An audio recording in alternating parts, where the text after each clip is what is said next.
तृणमूल कांग्रेस के नेता मुस्लिम संगठनों से रिक्वेस्ट करते हैं कि प्रोटेस्ट करो, लेकिन आराम से करो। और जब रामनवमी या हनुमान जयंती के जुलूस की परमिशन मांगी जाती है तो बंगाल की पुलिस इनकार कर देती है। ममता की पार्टी के नेता शोभा यात्रा को सौहार्द के लिए खतरा बताने लगते हैं। हिंदू संगठनों को कोर्ट जाना पड़ता है और आज हाई कोर्ट ने बंगाल पुलिस के रिक्वेस्ट पर हिंदू संगठनों को हनुमान जयंती की शोभा यात्रा निकालने की परमिशन देने से इनकार कर दिया। कल हनुमान जयंती है।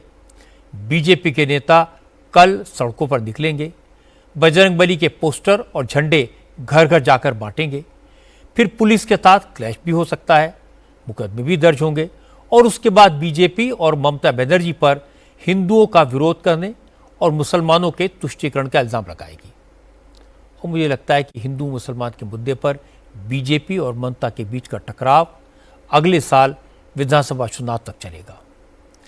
वैसे बंगाल में वक्फ एक्ट के विरोध में जिस तरह के प्रोटेस्ट हो रहे हैं, उसकी मिसाल देकर मौलाना देश भर के मुसलमानों से इसी तरह सड़कों पर उतरने की अपील कर रहे हैं। आज देश भर में तमाम शहरों की मस्जिदों में जुमे की नमाज के बाद तकरीरों में मौलानाओं ने यही किया। नमाजियों को बताया गया कि वक्फ एक्ट के जरिए सरकार शरिया के मामलात में दखल दे रही है, मुसलमानों की संपत्तियों को हड़पने की साजिश कर रही है। मुसलमान सब बर्दाश्त कर सकता है, लेकिन मजहबी मामलों में किसी सरकार के सामने नहीं झुकेगा। इसलिए अब आंदोलन ही एक रास्ता है, ये सब कहा गया। दिल्ली की जामा मस्जिद से लेकर लखनऊ, भोपाल, मुंबई, हैदराबाद और अहमदाबाद से लेकर श्रीनगर तक हर शहर में मुसलमानों से वक्फ एक्ट के खिलाफ प्रोटेस्ट करने को कहा गया। जुमे की नमाज के बाद ज्यादातर शहरों में प्रोटेस्ट हुए। कई जगह प्रदर्शनकारियों की पुलिस से झड़प भी हुई, लेकिन बंगाल के अलावा कहीं से भी हिंसा या पत्थरबाजी की खबरें नहीं आई।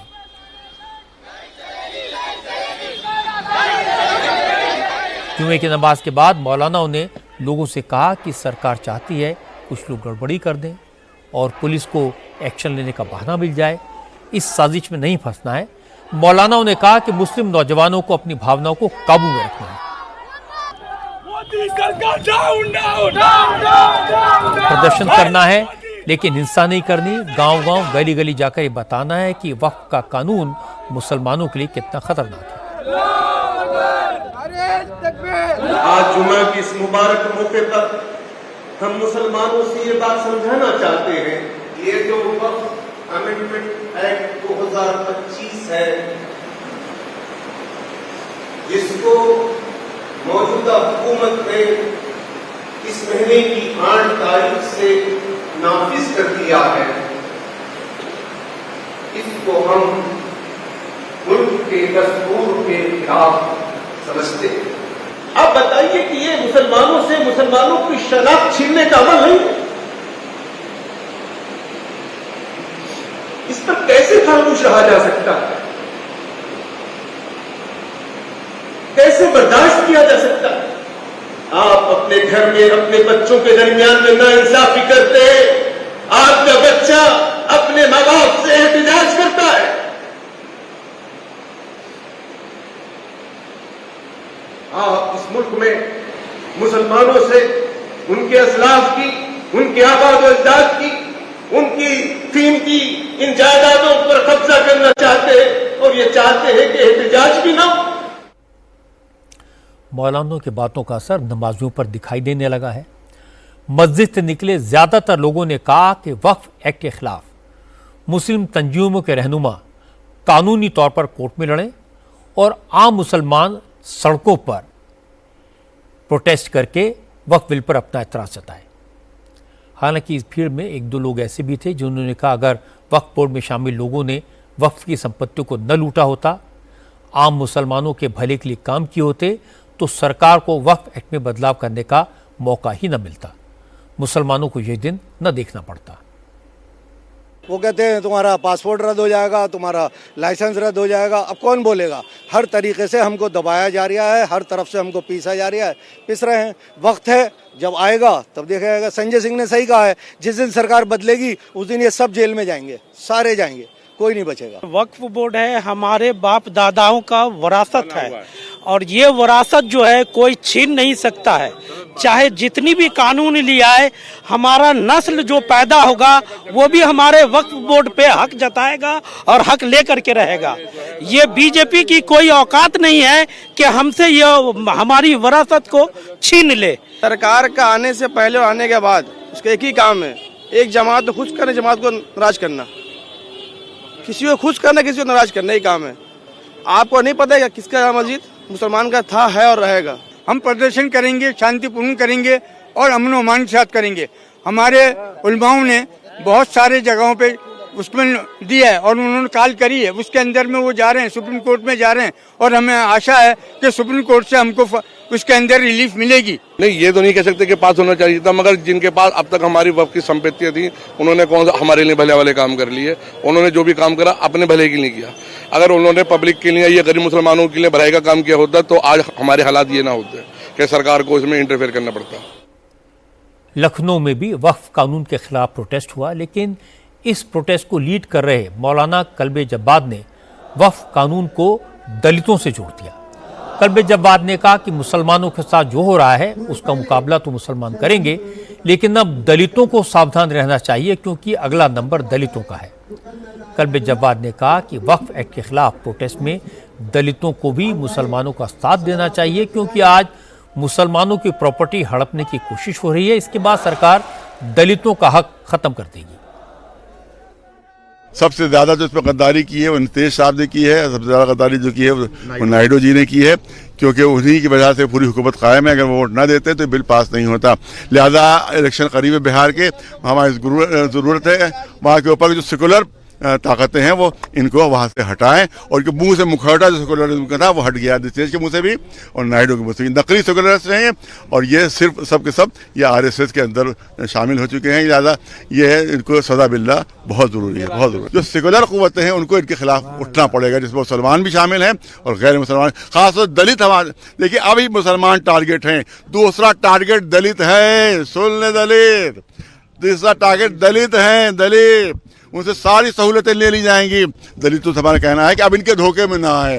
जो हिंदू हिंदू कह के तुमको शामिल कर लेते हैं और धोखा दे रहे हैं, ये तुम्हारे भी दुश्मन है और हमारे भी दुश्मन है। तो आज जुमे की नमाज के बाद वक्फ एक्ट के खिलाफ जिस तरह के प्रोटेस्ट हुए, जिस तरह की तकरीरें हुई, वो अब हर जुमे की नमाज के बाद होगी और ये सिलसिला 7 जुलाई तक चलेगा क्योंकि मुस्लिम पर्सनल बोर्ड ने इसी तरह की हिदायत दी है। असल में आज मुस्लिम पर्सनल बोर्ड की तरफ से पूरे मुल्क की मस्जिदों को एक फरमान भेजा गया जिसमें कहा गया कि अब सारी मुस्लिम तंजीमें एकजुट होकर वक्फ कानून के खिलाफ तब तक विरोध करेंगी जब तक सरकार इस कानून को वापस नहीं ले लेती। पर्सनल बोर्ड के महासचिव फजल रहमान मुजद्दिदी ने कहा, मुसलमानों को अपनी ताकत का एहसास कराना होगा। जैसे शाबानो केस में राजीव गांधी को सुप्रीम कोर्ट का फैसला पलटने के लिए मजबूर किया गया था, अब वैसे ही आंदोलन चलाना होगा। वक्फ कानून को वापस लेने के लिए मोदी सरकार को मजबूर करना होगा। All India Muslim personal law board ने बहुत गौर फौज के बाद में एक लॉन्ग टर्म पॉलिसी के तहत में वक्फ बचाओ मुहिम का आगाज करने का प्रोग्राम बनाया है। All India Muslim personal law board की वक्फ बचाओ मुहिम ये 11 अप्रैल से 7 जुलाई तक 2025 में 7 जुलाई तक जारी रहेगी। मरकजी हुकूमत की जानिब से वक्फ कानून में मनमानी और खिलाफ दस्तूर व खिलाफ शरीयत तरमीमात करके हुकूमत वक्फ के इंतज़ाम और इंसराम को अपने कंट्रोल में ले लेना चाहती है। नीज इन तरमीमात के जरिए उसने मुस्लिम औकाफ को हड़पने और तबाह व बर्बाद करने का घनौना मंसूबा तरतीब दिया है। All India Muslim personal law board ने वक्फ बचाओ के उन्वान से एक कुल हिंद तहरीक आंदोलन का आगाज किया है। इस तहरीक में बिरादरान वतन और सिविल सोसाइटी के लोगों को भी शामिल किया जाएगा। ये तहरीक शाहबानो तहरीक 1985 के तर्ज के ऊपर चलेगी, जिसके तहत हम हर रियासत, जिला, शहर और गांवों तक पहुंचेंगे।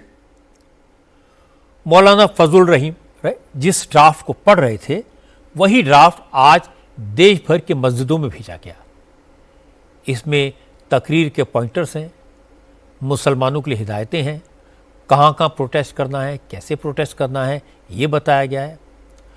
मौलाना फजल रहीम ने आज देश भर के मुसलमानों से कहा कि वो वक्फ एक्ट के खिलाफ प्रोटेस्ट करें, लेकिन हंगामा ना करें और बीजेपी शासित राज्यों में तो जुलूस भी ना निकालें, सड़कों पर प्रदर्शन भी ना करें, सिर्फ ह्यूमन चेन बनाकर एतराज़ करें, क्योंकि सड़कों पर उतरे तो पुलिस एक्शन भी हो सकता है, जेल भी जाना पड़ सकता है। कोशिश की जाए कि शाहबानो मुकदमा पर सुप्रीम कोर्ट के फैसले के बाद जिस तरह मुल्क की तहरीक चलाई गई थी, उन्हीं खुतूत पर इस बार भी हालात की रियायत करते हुए हर शहर, मोहल्ले और मसाजिद में प्रोग्राम मुनाकिद किए जाएंगे। यहाँ ये बात बतौर खास वाज़ेह करनी है कि हमारा एहतजाज हुकूमत के खिलाफ है, न कि किसी कौम और तबके के खिलाफ है। यहाँ के आवाम से हमें कोई मुखालिफत का सामना नहीं है। एहतजाजी जलसों के दौरान मुतय्यन नारे मुहज़्ज़ब अंदाज में लगाए जाएंगे और कोई इश्तिआल अंगेज नारा नहीं लगाया जाएगा और न कोई इश्तिआल अंगेज तकरीरें की जाएंगी। इन रियासतों में जहाँ के हालात नासाजगार या मखदूश हों, सड़कों पर कोई रैली या जुलूस नहीं निकाला जाएगा, सिर्फ ह्यूमन चेन बनाई जाएगी जिसमें आवाम को हाथों में प्ले कार्ड्स होंगे। मौलाना ने आज जिस जंग का ऐलान किया है वो असल में वक्फ के कानून को लेकर नहीं है। कानून तो बहाना है, असल में मोदी निशाना है। आज की तकरीर का मकसद किसी तरह मोदी को झुकाना है। वक्फ कानून का आम मुसलमान से कोई लेना देना नहीं है, पर उसे ये बार बार समझाया जा रहा है कि सरकार मस्जिदों, कब्रिस्तानों और ईदगाहों पर कब्जा कर लेगी। असल में परेशानी तो उनकी है जिनका वक्फी प्रॉपर्टीज़ पर कब्जा है। वो लोग इस मुहिम में पूरे जोर शोर से जुटे हैं। मुसलमानों के वोटों की ठेकेदारी करने वालों को लगता है कि अब तक तो हर सरकार हमसे दबती थी, हमने शाबानो के केस में सुप्रीम कोर्ट का फैसला बदलवा लिया, 2013 में अपनी मर्जी के मुताबिक वक्फ के कानून में बदलाव करवा लिया, अब सरकार हमारी बात कैसे नहीं सुनेगी। इसीलिए ये जंग वक्फ के कानून के मेरिट की नहीं, अपनी सुप्रीमेसी साबित करने की है। जमीयत उलमा हिंद जैसे संगठनों ने सही रास्ता चुना, वो कोर्ट गए। अगर वक्फ का नया कानून संविधान के खिलाफ है, अगर ये वक्फ की प्रॉपर्टी में इंटरफेयर करने का है, अगर ये कानून वक्फ की संपत्ति पर कब्जा करने के लिए है, तो ये फैसला सुप्रीम कोर्ट पर छोड़ देना चाहिए। इसका पॉलिटिकल फायदा उठाने की कोशिश करने वालों की मजम्मत होनी चाहिए। बड़ी बात है कि जिस तरह मुस्लिम पर्सनल बोर्ड और दूसरी तंजीमें वक्फ बोर्ड के खिलाफ माहौल गर्म करने की कोशिश कर रही हैं, इसका फायदा जगह जगह समाज के दुश्मन उठा सकते हैं। वो कोई शरारत करके दंगा भड़का सकते हैं और इसका एक एग्जाम्पल आज आगरा में मिला। आज आगरा में सुबह सुबह अचानक हजारों मुस्लिम नौजवान सड़कों पर आ गए, नारेबाजी शुरू कर दी। अगर भारी तादाद में पुलिस फोर्स कुछ ही मिनटों में मौके पर न पहुंचती तो शहर में आग लग सकती थी।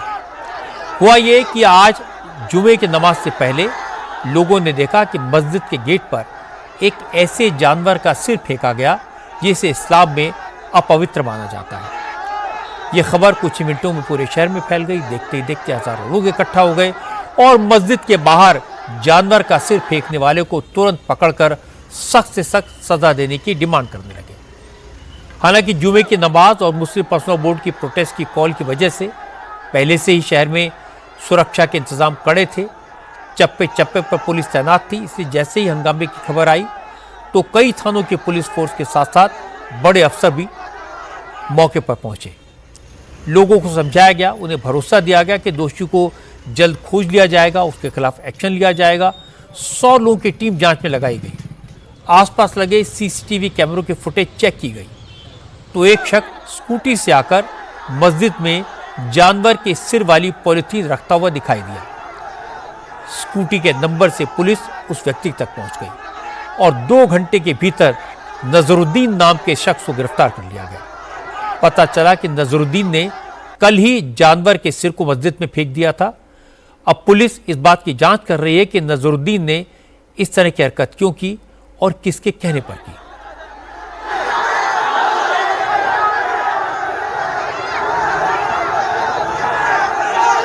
इसमें सुबह सूचना ये प्राप्त हुई थी कि यहाँ पे एक पशु का मांस मिला है। उस क्रम में जब यहाँ की जामा मस्जिद की कमेटी के लोगों ने हमसे बात की, हम तत्काल यहाँ पहुंचे। सुबह हमने सारे सीसीटीवी खंगाले। सीसीटीवी पे यह पता चला कि कल दोपहर में ही वो व्यक्ति मांस को रख के गया था और उस मांस को तत्काल कब्जे में लेके जांच के लिए भेजा गया कि किस पशु का है। इसके बाद यहाँ पे एसओजी सर्विलांस की जो टीमें हैं ईस्ट वेस्ट सिटी और सीपी सर की, लगभग 100 लोग तत्काल इस पर लगाए गए। इन्होंने पूरे रास्तों के सीसीटीवी खंगाले और सीडीआर एनालिसिस वगैरह करके यह पता चला कि स्कूटी से आया था वो व्यक्ति ने मांस कल दोपहर में रख दिया था, किसी को पता नहीं चला, आज सुबह पता चला था। इस क्रम में उसको गिरफ्तार कर लिया गया और किसी दुकान से जो मीट उसने खरीदी थी उनसे भी पूछताछ हो रही है। नजरुद्दीन इस व्यक्ति का नाम है। इससे भी पूछताछ हो रही है कि किसके इशारे पे इसने किया है, ये स्वयं किया है या किसके कहने पे किया है। इस घटना को जानबूझ करके लोगों में सांप्रदायिक सौहार्द को बिगाड़ने के लिए किया गया है, ये बिल्कुल क्लियर हो रहा है। उसको हम लोग क्लियर कर रहे हैं। नजरुद्दीन से पूछताछ चल रही है। अगर पुलिस समय रहते एक्शन न लेती तो शहर का माहौल खराब हो सकता था। जिसने शरारत की उसका इरादा बिल्कुल साफ था, मस्जिद में जानवर का सिर मिले इसके लिए किसी गैर मुस्लिम को जिम्मेदार ठहराया जाए, ये अफवाह उड़ाई जाए और दंगा हो जाए। इसीलिए ये जानना ज़रूरी है क्या ये सिर्फ एक अकेले शख्स का काम था या फिर इस साजिश में कुछ और लोग भी शामिल थे।